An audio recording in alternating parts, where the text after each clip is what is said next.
बिल्कुल सूटेबल नहीं रही हो, खासकर ऐसी बड़ी परीक्षा के लिए। आयोग अपनी अक्षमता का ठेकरा हम छात्रों पे फोड़ रहा है। इनकी परसेंटाइल की जो प्रक्रिया है मापन की, वो बहुत ही वेग है। आयोग खुद ही ये बता दे कि इसने एक पेपर कंडक्ट करा लिया हो, उसमें 10-12 क्वेश्चन ना गलत हो। नमस्कार, मैं श्रेया और आप देख रहे हैं बातें यूपी की। हम अभी मौजूद हैं लखनऊ में। जैसा कि आप सभी जानते हैं कि आयोग ने यूपी पीसीएस प्री परीक्षा की डेट 7 और 8 दिसंबर निर्धारित की है। ये परीक्षा इस बार 2 दिनों में होने वाली है और इसके लिए आयोग ने नॉर्मलाइजेशन का सहारा लिया है। क्या वाकई में नॉर्मलाइजेशन सही है?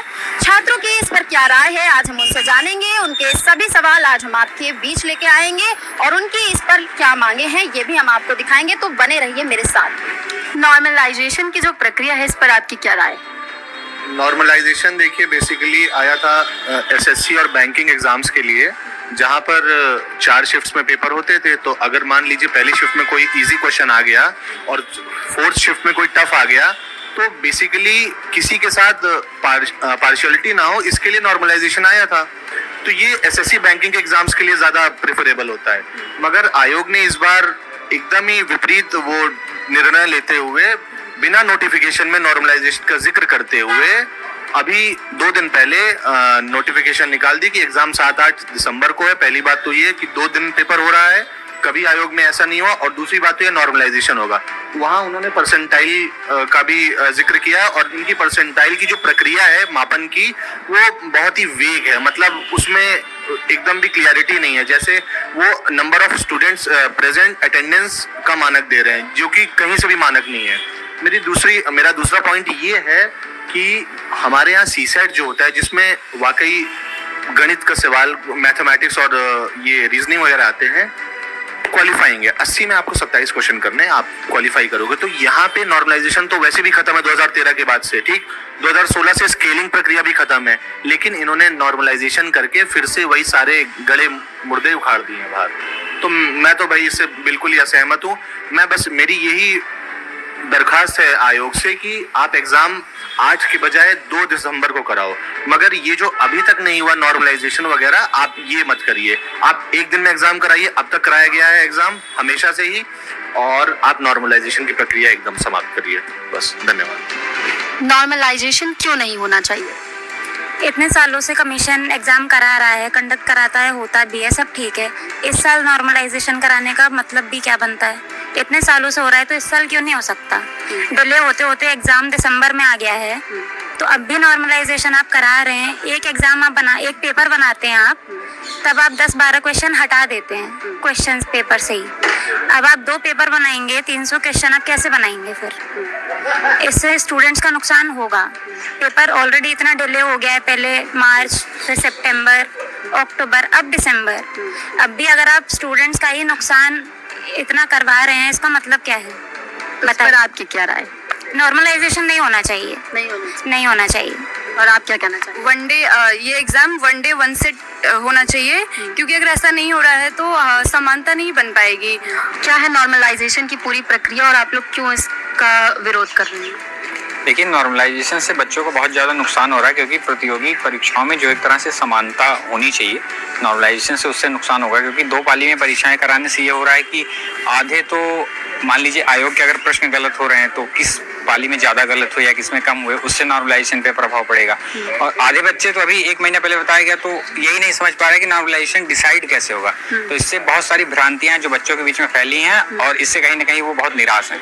आप किस पर क्या राय है? देखिए, जो व्यवस्था चली आ रही थी उसमें एक समानता का स्तर था पूरा, ठीक है। अब यहाँ पर इसमें यही नहीं डिसाइड हो पाएगा कि कितने क्वेश्चन, कौन सा क्वेश्चन टफ है, कौन सा आसान है, कौन सा कठिन है, ये कोई उसका मानक है नहीं, ठीक है। और दूसरी बात, सबसे बड़ी बात है, आयोग आज तक पेपर कराया है, आयोग खुद ही ये बता दे कि एक भी कभी उसने एक पेपर कंडक्ट करा लिया हो, उसमें 10-12 क्वेश्चन ना गलत हो, तो उन अभ्यर्थियों का लॉस हो जाएगा जिनके पेपर में मान लीजिए 20 क्वेश्चन गलत हैं या 10 क्वेश्चन जो नॉर्मली गलत ही होते हैं उनके 12-10, तो उसका प्रभाव क्या हमारे ऊपर नहीं पड़ने वाला है?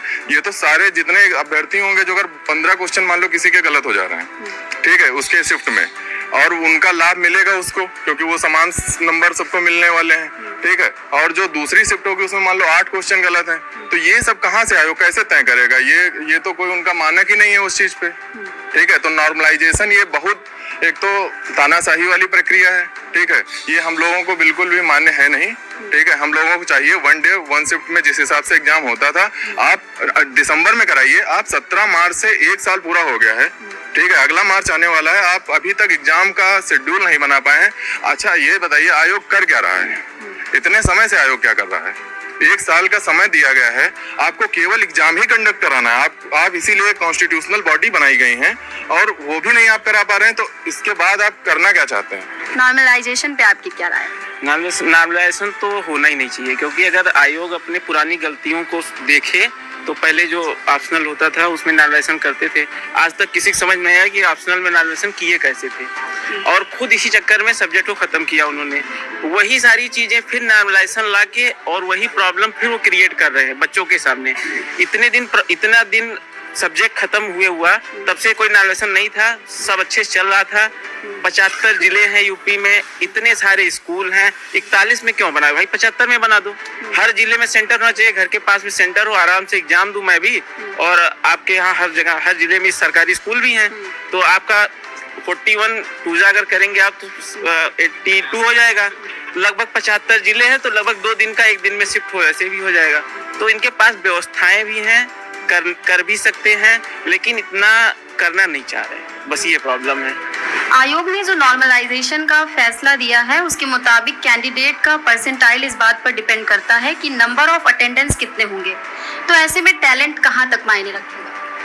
मैम टैलेंट की बात जहाँ तक है कि ये एक प्रारंभिक परीक्षा है, यहाँ पे बच्चों की स्क्रीनिंग की जाती है और फिर बच्चों को आगे जाके मेंस देना होता है, जहाँ पे मेन टैलेंट की उसमें परख होती है बच्चे की। तो स्क्रीनिंग की परीक्षा अगर ऐसी होगी कि 2 शिफ्ट में है और फिर काफ़ी नॉर्मलाइजेशन वगैरह होता है, जो सही एक प्रक्रिया नहीं है। जो अभी तक किसी भी आयोग में, मतलब यूपी स्टेट के जितने एग्ज़ाम हैं या फिर अन्य राज्यों के जितने एग्ज़ाम पीसीएस लेवल के हैं, उसमें नॉर्मलाइजेशन जैसी सुविधा नहीं है, और जो आयोग ने किया है ये सरासर गलत है। मतलब इसके खिलाफ हम लोग चाहते हैं कि ये ऐसी प्रक्रिया हटे और 1 शिफ्ट में परीक्षा हो जो अभी तक होती हुई आई है। पर आयोग कहता है कि उसके पास सेंटर कम है, तो ऐसे में 2 दिन परीक्षा कराना पड़ रहा है। तो इसके लिए आपके हिसाब से कौन सा और रूल लाया जा सकता है? मतलब सेंटर कम करना कोई ये बहुत बड़ा वो सवाल नहीं है। आप सेंटर बढ़ाइए, आपने जो रूल्स बनाए उनको डाइल्यूट कर सकते हैं। काफ़ी बच्चे प्रोटेस्ट भी कर रहे हैं, अभी भी और लोग बच्चे, अभी हम लोग बिल्कुल तैयार नहीं है 2 शिफ्ट के एग्जाम देने के लिए, और काफ़ी बच्चे जो और आ रहे हैं। अभी 11 तारीख को लोग प्रोटेस्ट करने वाले हैं। पूरा पूर्णतः ये गलत है, क्योंकि 2 शिफ्ट में एग्जाम होने से क्या है कि जो सही फर्क है नॉर्मलाइजेशन की प्रक्रिया